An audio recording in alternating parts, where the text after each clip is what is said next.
Of course, I use the world map to get inspired by the setting. I use a combat grid when playing D&D or Mutant Chronicles, but I don't use a large-scale map like a mountain range or a city map when GMing.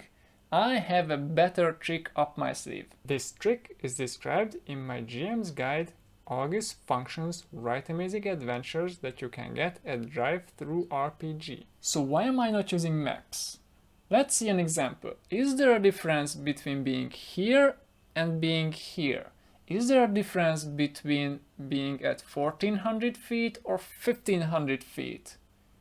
You would describe the same things, the same mechanical effects, the same exposure rules. From the viewpoint of the adventure, they are effectively the same. On the other hand, you put in a lot of effort to prepare the map, and you put in a lot of effort to track the party's location at the gaming table. So you're doing a lot of work and you get no result. Let's stop thinking about the fictional world and its huge mountain ranges and bustling cities, and start thinking about how the adventure is experienced by the players. Instead of using a continuous or even a grid-based map where the differences between neighboring locations are negligible, let's use discrete separate locations which are connected by pathways. We have nodes, we have paths, this is a network. Each node and pathway can be filled with content.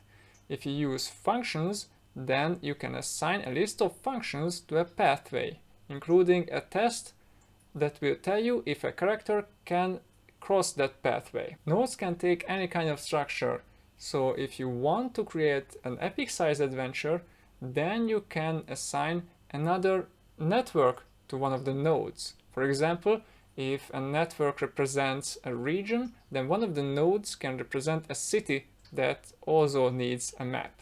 Using a network like this will help you focus on the important structure of an area instead of trying to come up with a realistic mountain range or designing a city from scratch that might not even result in an exciting gameplay. And if you feel like you're up to it, then a network can represent something more abstract than a map too. For example, the state of mind of an NPC, or the workings of a ritualistic spell, or some kind of intricate machine, etc. But there is one huge caveat.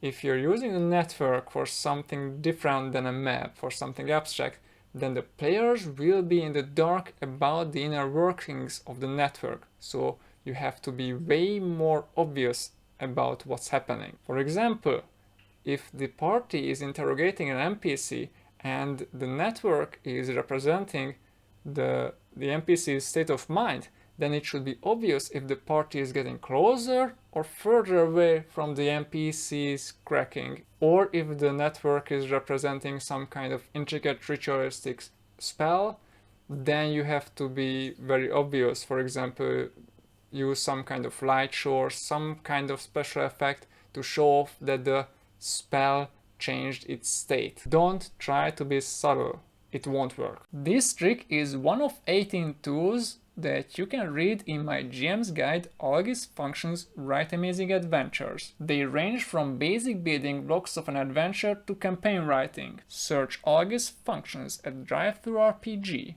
or go to algi.hu/functions. That's algi.hu/functions.